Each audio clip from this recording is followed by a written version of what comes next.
Voilà, on va ouvrir ensemble la parole du Seigneur dans l'Ancien Testament et on va se proposer ce matin, le Seigneur a mis à cœur cela, ça va? C'est bon?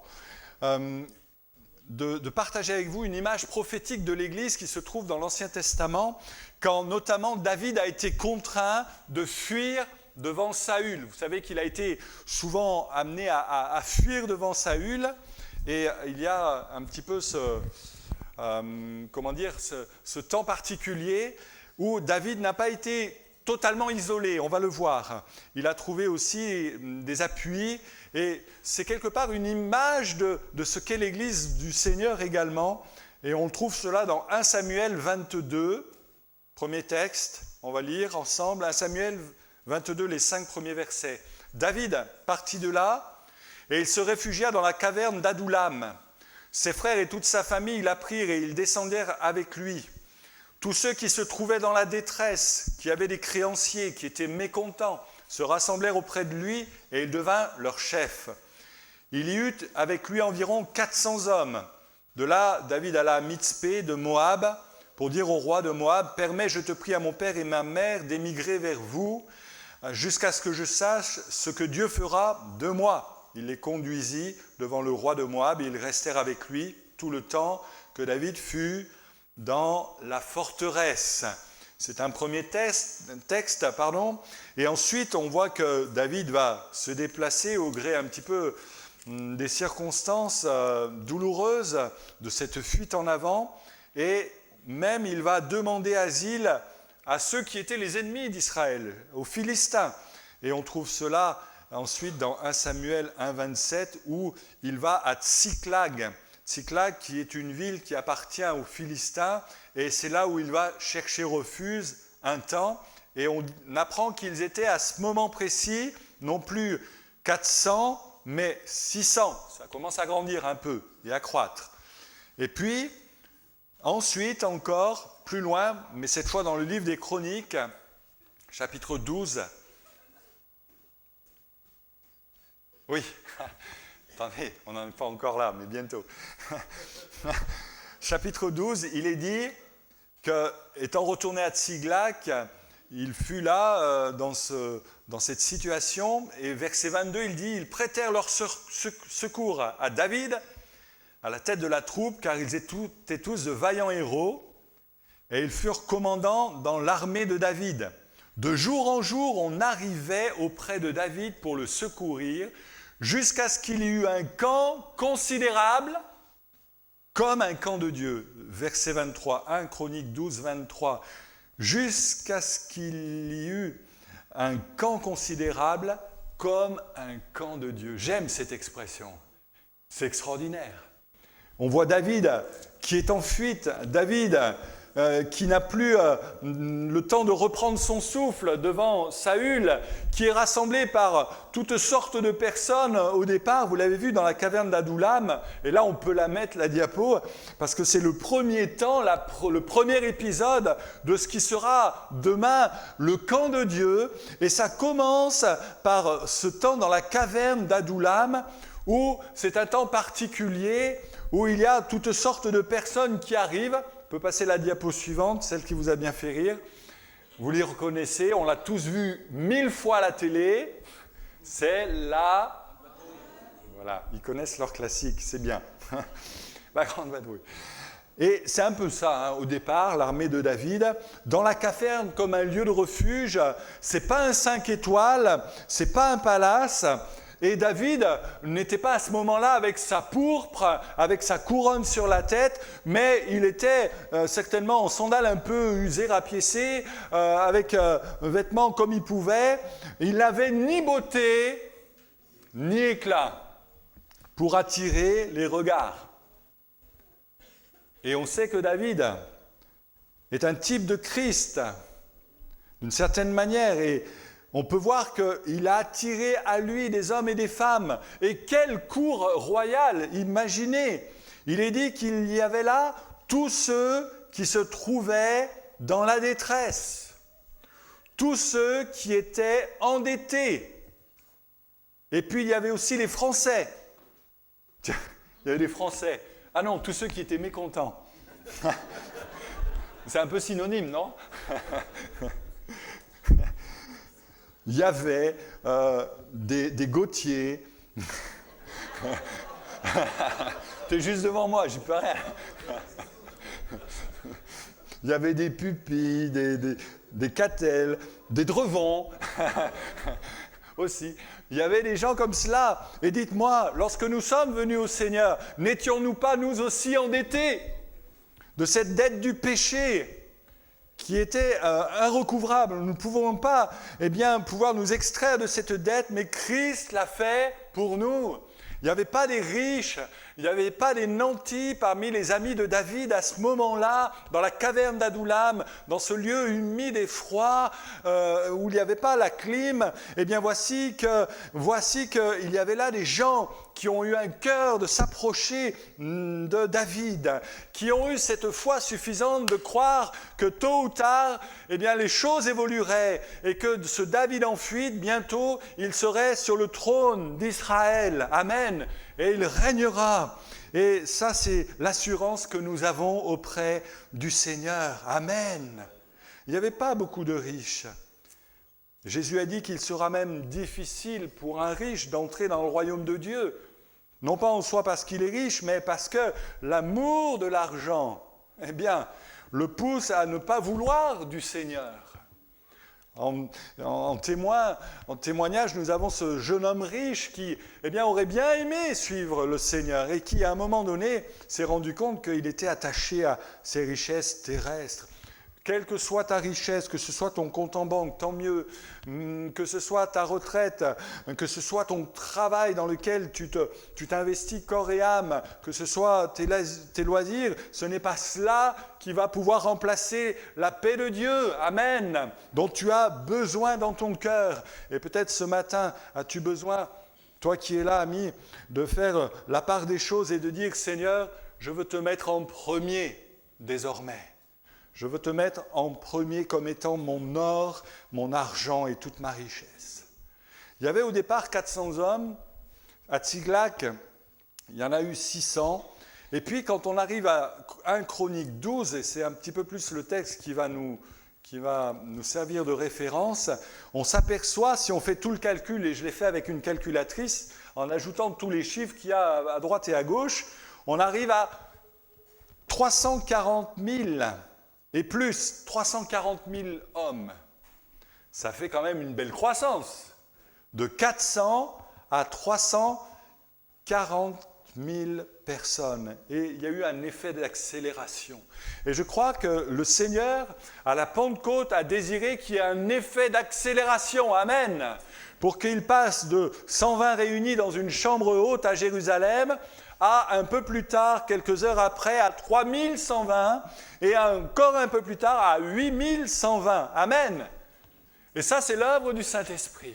Et on ne peut pas envisager faire l'œuvre de Dieu sans être accompagné, sans prendre appui sur le Saint-Esprit.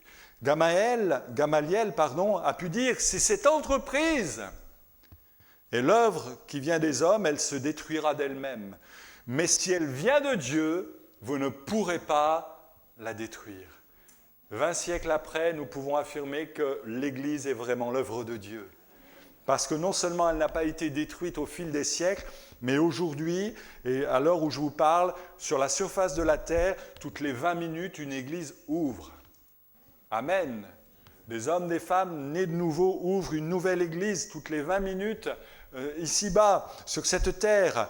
Et dans cette caverne d'Adoulam, qui a été le ferment de départ, il ne faut jamais oublier d'où on vient, il n'y a pas eu des gens qui se sont dit, toi, tu as eu plus de dettes que moi, toi, tu es plus malheureux que moi. Ils ne se sont pas chamaillés, ils ne se sont pas, frictionnés, mais au contraire, ils se sont rassemblés, ils ont fait corps. Rappelez-vous, la semaine dernière, ce que les seigneurs ont mis en scène de ces couleurs de l'arc-en-ciel qui étaient disparates et qui étaient adossées les unes aux autres jusqu'au moment où Dieu parle dans le récit, où la pluie parle dans le récit, et où les couleurs comprennent qu'elles ont intérêt à s'assembler.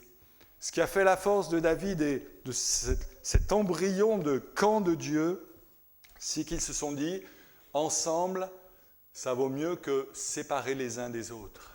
Et c'est une loi dans l'Écriture, c'est une loi de l'Église où ensemble nous ferons tellement mieux et nous ferons tellement plus que si nous sommes détachés les uns des autres. Et je bénis Dieu de ce que pour le service V-Events ou d'autres services à venir, on va constituer, renforcer des équipes. Et je souhaite, mon désir de pasteur, c'est que ce service que vous allez rendre, non pas aux hommes en premier, mais à Dieu, quelque part, vous puissiez le faire de tout votre cœur et en étant solidaires les uns des autres. Et que nous soyons ainsi unis les uns les autres. Il y aurait eu peut-être possibilité d'être énervé, d'être agacé, parce que la caverne était sombre, elle était humide, l'environnement n'était pas très sain, puis il y avait la crainte des troupes du roi Saül. Mais béni soit Dieu, ils ont compté sur le secours de l'Éternel. Amen. Il y a parfois dans la vie des églises des temps un peu sombres, des temps un peu difficiles et délicats.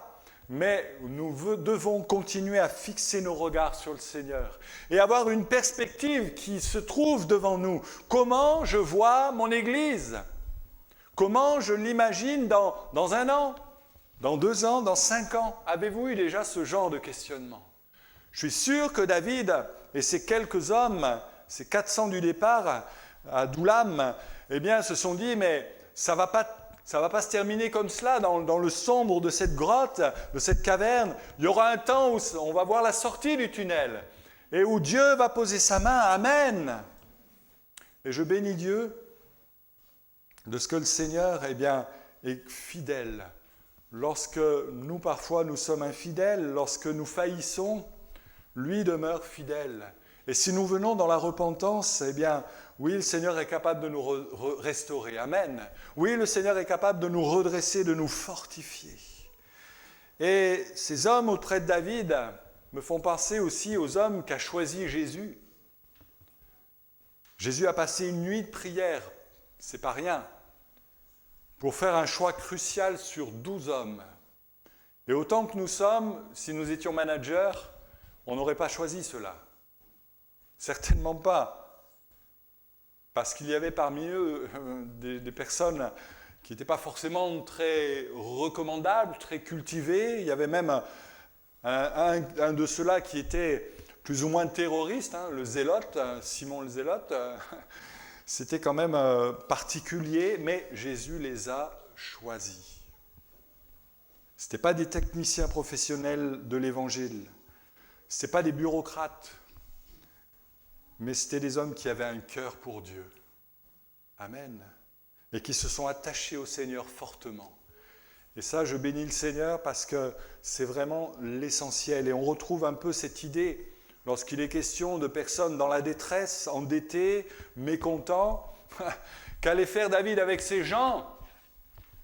Eh bien, simplement, il a découvert qu'il y avait derrière leur attitude, derrière l'extérieur parfois peu enviable, il y avait un cœur qui était bien précieux pour Dieu.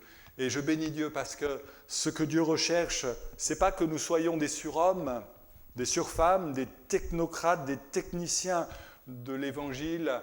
Forcément, à la base, c'est que nous soyons des hommes et des femmes de cœur. À la base. Après, rien n'empêche qu'on avance et qu'on progresse, on va le voir ensemble. Mais à la base, ce que Dieu recherche, c'est des hommes et des femmes qui lui soient attachés de cœur. Et il fallait qu'ils aient un cœur attaché à David pour aller même jusqu'à Tsiglag, qui est en territoire ennemi chez les Philistins. Et à partir de là, Dieu peut commencer à travailler si on a cette bonne base d'un cœur entier pour Dieu. Alléluia! Et Dieu va qualifier. Dieu va prendre ces hommes, ces femmes dans ce rassemblement et il va commencer à œuvrer en eux. On va passer peut-être la diapo suivante. De cette drôle d'armée de départ, on va trouver plusieurs familles et on va les voir bientôt. J'aimerais dire que Dieu désire que nous nous formions. Amen. Il y a aussi un autre tableau qui a été mis hier. Ça a bossé hier, je peux vous le dire. Le chauffe-eau, les tableaux, le ménage. Il y a un autre tableau qui se trouve actuellement, qui est vide pour l'instant, mais c'est le tableau qui sera dédié aux formations auxquelles vous pouvez prétendre, formations qui sont données dans le mouvement. Plusieurs m'ont déjà fait part qu'ils souhaitaient participer au mois d'août à une formation dans les domaines artistiques qui est proposée par le département DM2A à Josserand. Eh bien, voilà, ça, c'est quelque chose d'important et vous pourrez y participer et l'Église pourra vous aider dans votre investissement afin que vous puissiez vous former et que nous ayons des personnes qui, au départ, n'avaient pas d'aptitude particulière, mais qui vont devenir capables parce qu'ils se seront ainsi formés. Ce camp considérable, comme un camp de Dieu, c'est l'Église du Seigneur qui est sous le contrôle du Saint-Esprit et qui a ce désir ardent de manifester toutes les capacités que Dieu donne et de se former. C'est cela le camp de Dieu. C'est de dire, Seigneur, nous voici, on n'est que quantité négligeable peut-être aux yeux du monde, on n'a pas d'aptitude extraordinaire, mais nous sommes malléables comme l'argile sur le tour du potier et on veut voir ta gloire. Amen. J'ai appris que, concernant l'argile sur le tour du potier, la première chose qui est dans ce travail de tourner l'argile sur le tour du potier, le premier travail consiste à centrer l'argile au centre du tour. Parce que le tour tourne. C'est un tour. Donc forcément, il tourne.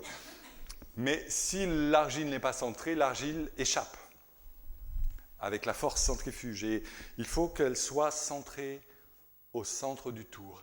Et ça, c'est l'œuvre du Saint-Esprit qui veut nous centrer sur la personne du Seigneur Jésus et qui veut que toutes nos capacités intellectuelles, émotives, soient centrées sur la personne du Seigneur. Amen. C'est la base. Après, si on veut faire un pot, il va falloir creuser à l'intérieur de l'argile. Ça, c'est parfois délicat. Hein. C'est parfois délicat quand on n'a pas l'habitude, mais le Seigneur sait et peut creuser dans nos vies, là où ça fait mal, là où justement on a besoin d'être fortifié, d'être enseigné. Peut-être qu'on a une carence, peut-être qu'on a une lacune, peut-être qu'on a un défaut récurrent, et le Seigneur, par les Saint-Esprit, veut travailler pour combler à cela. Je suis sûr qu'ici, aujourd'hui, elle ne se met plus en colère comme ça du jour au lendemain, d'un moment à l'autre. Quoi qu'il faudrait tester, mais j'en suis convaincu. Parce qu'il y a un travail du Saint-Esprit que vous connaissez bien, qui se fait au long du temps, et c'est l'œuvre de Dieu. Amen. Laissons le Saint-Esprit travailler dans nos cœurs et ainsi dans nos vies. Il y avait, dans ce camp formidable, plusieurs familles. Et on va rester là, au chapitre 12, verset 31, des fils d'Éphraïm, 20 800 vaillants héros, gens renommés parmi leur famille. Gens de renom d'après leur famille. La renommée de Dieu. Ces gens d'Éphraïm étaient des gens renommés. La renommée de Dieu n'a rien à voir avec la renommée selon les principes établis de ce monde. Ce n'est pas parce qu'on a nos photos en 4x3 dans les rues de la ville qu'on est forcément renommé aux yeux de Dieu. Ce n'est pas parce qu'on est une star de telle émission Radio Crochet qu'on est forcément renommé aux yeux de Dieu. La petite veuve qui a amené 2 pièces avait plus de renommée aux yeux du Seigneur que ceux qui ont amené des tas de sacs d'or. Parce que les principes divins sont à l'opposé de ceux de ce monde. Souvent, je me suis posé la question, peut-être un peu plus maintenant que je fais 50 ans, non, je vais pas dire cela, mais quel serait mon épitaphe? Ça vous parle, épitaphe? L'épitaphe, c'est ce qui va résumer votre vie, qui sera placé peut-être sur votre pierre tombale à un moment donné. Ce sont les paroles que rapporteront ceux qui vous ont connus les plus intimement possible et qui résumera au fond ce que vous serez réellement, ce que vous avez été dans votre vie. Alors sans attendre l'épitaphe, qu'est-ce que j'aimerais qu'on dise de moi? Qu'est-ce qu'on peut dire de moi? Dans le groupe familial qu'est l'assemblée dans laquelle je me trouve, Qu'est-ce que les gens disent de moi? Gens renommés dans leur groupe familial, Ephraïm. Cette renommée, ce n'est pas pour qu'on se fasse un renom et pour qu'on se glorifie, mais c'est pour que le nom du Seigneur soit glorifié. Quelle est la renommée, non plus d'un individu, mais d'un groupe? Quelle est la renommée de l'Assemblée de Dieu de Limoges, dans la ville de Limoges? C'est important. C'est important qu'on se pose ces questions. Est-ce que déjà on la repère? Est-ce que déjà elle est située par les pouvoirs publics et même la population? Et de quelle manière on en parle? Alors on ne pourra jamais faire l'unanimité, on est bien d'accord. Mais qu'est-ce qui se dégage comme parfum aux yeux de ce monde et dans l'oreille des gens qui nous entourent? J'aimerais vous faire lecture d'une lettre, celle d'un philosophe athénien athée, qui ne connaissait pas l'Éternel, qui n'avait pas foi dans le Dieu des chrétiens, et il a écrit cette lettre à l'empereur romain Hadrien, au IIe siècle. Ça date, hein? Écoutez bien. Les chrétiens connaissent Dieu. C'est un inconverti, on va dire, hein, pour nous, dans notre langage, jargon, qui parle. Les chrétiens connaissent Dieu et ils croient en lui. Ils s'attachent à ceux qui les oppressent et s'en font leurs amis. Ils font du bien à leurs ennemis. Leurs épouses sont absolument pures et leurs filles sont modestes. Les hommes s'abstiennent de tout mariage illégal et de toute pensée d'impureté. Tous ceux qui ont comme esclaves, IIe siècle, des femmes et des enfants, les persuadent de devenir chrétiens par la seule qualité de l'amour qu'ils leur témoignent, et lorsque ceux-ci se font chrétiens, ils les appellent frères. Ils s'aiment les uns les autres. Ils ne refusent pas d'aider des veuves. Ils protègent les orphelins contre ceux qui leur font violence. Celui qui a donné sans compter, donne sans compter à celui qui n'a pas. Quand ils voient un étranger, ils le font entrer dans leur demeure et se réjouissent de sa présence comme celle d'un frère, car il ne s'appelle pas frère par le sang, mais selon l'esprit. Et si l'un d'eux est pauvre et dans le besoin, et qu'il n'ait pas de nourriture à lui donner, ils jeûnent pendant 2-3 jours afin de pouvoir lui donner ce dont il a besoin. Ils obéissent scrupuleusement au commandement de leur Messie. Chaque matin et à chaque heure du jour, ils remercient et glorifient Dieu pour l'amour qu'il leur témoigne. À cause d'eux, toute la beauté qui est renfermée dans ce monde est révélée. Mais ils ne proclament pas publiquement leurs bonnes actions. Ils s'attachent au contraire à ce que les personnes ne s'en aperçoivent. Ainsi, ils s'efforcent d'être justes. En vérité, ces gens-là sont nouveaux. Il y a quelque chose de divin en eux. Amen. Voilà le témoignage d'un homme, philosophe inconverti, pouvait dire, des chrétiens qu'il rencontrait, qu'il avait observés. Des gens, qui ont un cœur pour Dieu, qui aiment le Seigneur, qui ont une renommée particulière. Et nous voulons rechercher cette renommée. Il y avait aussi, verset 33, des fils d'Issachar ayant la connaissance du discernement des temps. C'est la diapo suivante. Enfin non, pas tout à fait, mais c'est pas grave, laissez-la. Les fils d'Issachar ayant la connaissance du discernement des temps. Je crois qu'il ne faut pas se laisser leurrer par le vent du changement, par ce qui se passe dans ce monde, en bien ou en moins bien, du confort ambiant qui est le nôtre, parce que le bonheur matériel ne correspond pas au bonheur selon la définition de la parole de Dieu, le bonheur spirituel. Et vous le savez fort bien, il y a des gens autour de nous qui prétendent tout avoir et qui pour autant sont profondément malheureux. Et c'est à ces personnes-là que nous voulons apporter aussi le témoignage de l'Évangile. Et il nous faut ce discernement des temps dans lesquels nous vivons aujourd'hui, en 2017, bientôt 2018, et nous voyons que l'horloge tourne et que l'heure de Dieu s'approche d'un temps particulier où Dieu viendra pour chercher son Église, certes, et pour juger également ce monde. Mais l'heure est venue pour nous de nous réveiller et de dire « Seigneur, c'est encore temps, c'est le temps particulier, c'est le temps de Dieu pour proclamer une année de délivrance de la part de l'Éternel. » Amen. et d'avoir ce discernement des temps. Et il est écrit dans le texte eh bien, qu'ils avaient, ces fils d'Issachar, le discernement des temps pour reconnaître ce que devait faire Israël. Ce n'était pas juste de la théologie entre eux, où ils se disaient, tiens, oui, il semblerait que, d'après les textes anciens, d'après la situation des astres, ou que sais-je, nous sommes dans ces temps-là, et c'est très bien, et ils discutaient. Non, ils avaient du discernement pour savoir ce que devait faire Israël. Autrement dit, pas pour, avoir des conversations théologiques sans fin, mais pour entrer dans l'action. Amen. Pour dire, voilà comment nous devons agir, voilà comment nous devons nous situer. Nous ne voulons pas une connaissance pour la connaissance qui reste stérile et même dangereuse, mais nous voulons, s'il te plaît, Seigneur, du discernement dans des temps qui sont les nôtres pour agir en conséquence. Amen.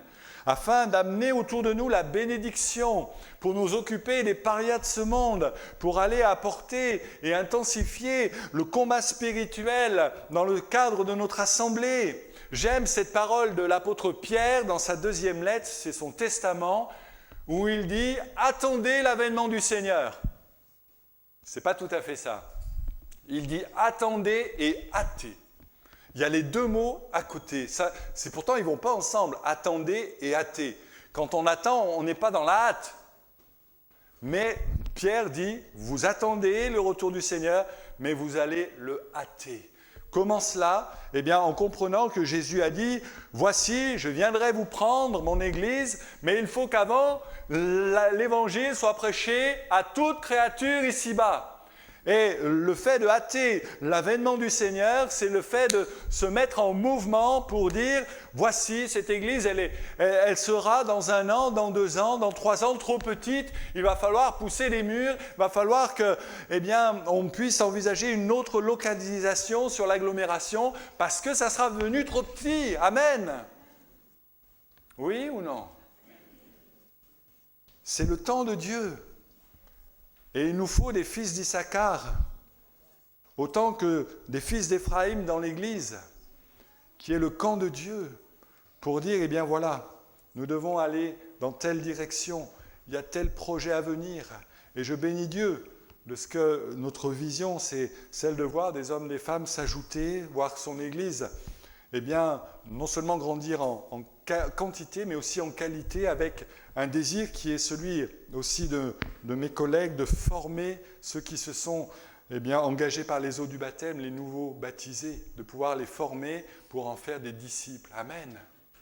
Et pas que cela, alléluia. Enfin, il y avait, verset 34, des fils de Zabulon.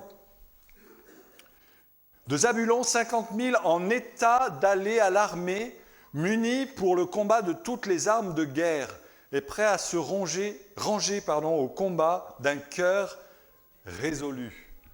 Alors c'est la dernière, c'est là où on les voit dans la boue. On ne va pas faire cela, on ne va pas faire le parcours du combattant, certes pas, mais c'était une armée entraînée. On est loin de ceux qui étaient dans la caverne d'Adoulam, un peu moribond comme cela. Il y a eu une formation, il y a eu un cœur pour Dieu, il y a eu un désir de dire, voilà, on veut apporter le meilleur pour notre Dieu qui nous a donné le meilleur. Et nous voulons être une armée spirituelle, sans les kalachnikovs évidemment, mais avec dans notre cœur un désir de dire on va y aller. Il y a un combat spirituel, frères et sœurs. Chaque fois que nous nous réunissons et à chaque instant, il y a un combat spirituel. Amen. Il faut en avoir conscience. Quand on prie le mardi soir pour les personnes, il ne faut pas croire, mais dans le ciel, on ne voit pas nous. Mais je peux vous dire que ça bataille. Ça bataille pour qu'une âme soit retenue prisonnière dans son péché, dans les ténèbres. Ça bataille pour que cette personne puisse accepter le Seigneur et puisse passer, comme le dit la parole, des ténèbres à l'admirable lumière de Dieu, du camp de Satan à celui de Dieu. C'est écrit. Et pour cela, il faut des hommes qui soient résolus. Dans l'hébreu, c'est d'un cœur et pas d'un cœur. C'est une expression particulière. Pas d'un cœur et d'un cœur. C'est-à-dire un cœur entier, sans compromis, sans partage, avec un fort désir, une forte résolution de dire « Ma vie, désormais, elle est à Christ et entièrement au Seigneur. Amen. » Zabulon, ça vient de Zabulun en hébreu, qui veut dire « faire don », « habiter ». Et mon désir, c'est de faire don de ma vie au Seigneur. C'est d'habiter dans sa maison. C'est-à-dire que je prends part à la vie de l'assemblée locale à laquelle j'appartiens d'une manière ou d'une autre. Il y a dans des troupes d'élite, et j'ai pensé, alors ceux-là, je ne sais pas d'où ils sont, on ne voit pas trop l'uniforme, il est un peu trop boueux là. Mais il y a aux États-Unis une troupe d'élite qui s'appelle les Navy Seals. Je ne sais pas si vous avez entendu parler, on voit tous les anciens militaires qui disent oui, pas de problème, je gère, je connais, j'ai vu. Et ils ont une devise qui est la suivante: We get the job done. Nous faisons le boulot qu'il y a à faire. Quoi qu'il en soit, on est comme des bulldozers. On avance. Et ils en ont une autre que j'aime particulièrement, parce que dans un combat, il y a parfois des blessures, il y a parfois des obstacles, il y a parfois des choses qui nous paralysent. We never let somebody back. On ne laisse personne derrière. Et ça, c'est beau. Dans le sens que dans ce combat spirituel, si on voit un frère, une sœur dans la difficulté, dans la souffrance, parce que l'adversaire est en train de le passer au grill, est en train de le passer comme ça, au grill, voici que le Seigneur nous invite à prendre soin aussi les uns les autres, de pouvoir apporter, prodiguer les soins à ceux qui seraient les blessés parmi le camp de Dieu. Jésus a parlé de Zabulon. Vous le savez, il a prophétisé sur Zabulon et Nephtali. Il a dit « Terre de Zabulon, terre de Nephtali, contrée voisine de la mer, au-delà du Jourdain, Galiléen des païens, le peuple assis dans les ténèbres a vu une grande lumière. Et sur ceux qui étaient assis dans ce pays et dans l'ombre de la mort, voici une lumière s'est levée. » Amen. Et je crois que c'est le temps de Dieu pour réaliser que nous sommes de ceux qui pouvons apporter la lumière à un peuple qui est enténébré. Et nous avons besoin de dire « Seigneur, fais de moi, entre guillemets, c'est bien sûr entre guillemets, un soldat dans ce camp extraordinaire. Fais de moi un homme de Zabulon capable de manier toutes sortes d'armes au combat spirituel. » J'ai été quelques temps dans la marine, pas longtemps parce que pour des raisons de santé, mais j'avais en instructeur un commando de la marine, un gars qui faisait partie des troupes des commandos d'élite de la marine. Croyez-moi, quand on faisait une marche, lui il marchait, mais nous on courait derrière. Lui il était en train de marcher, nous on courait. Première fois il nous a dit on va faire une petite marche, on a marché 6 heures. On s'est dit on va attendre la grande. C'était fait exprès pour décourager. Les premiers temps, enfin je suppose. Au bout d'un mois, beaucoup avaient dit c'est bon, j'en ai assez. Je rentre chez moi, je rends le tablier, je rends l'uniforme, tout cela. Mais je crois que Dieu désire que nous soyons tous, de ceux qui relevons le défi, de dire Seigneur, le combat spirituel est peut-être difficile, mais nous voulons y prendre part. Nous sommes ce camp considérable. Nous sommes le camp de Dieu et nous voulons qu'au milieu de nous, il y ait des gens qui soient renommés au plan spirituel selon les critères de Dieu, d'humilité, de désir de voir l'autre au-dessus de lui-même, des gens qui soient aussi capables de discerner les temps dans lesquels nous vivons pour amener l'Église dans telle direction et à suivre tel projet divin. Des gens résolus et des gens entraînés. Amen. Et je souhaite que nous soyons ce camp considérable. Remarquez, et c'est là que je voulais en venir et je conclus par là aussi, c'est que tout est parti d'un petit groupe dans la caverne d'Adoulam. Des moins que rien, semble-t-il. Mais entre les mains de Dieu, ces gens sont devenus le camp formidable de l'Éternel. Amen.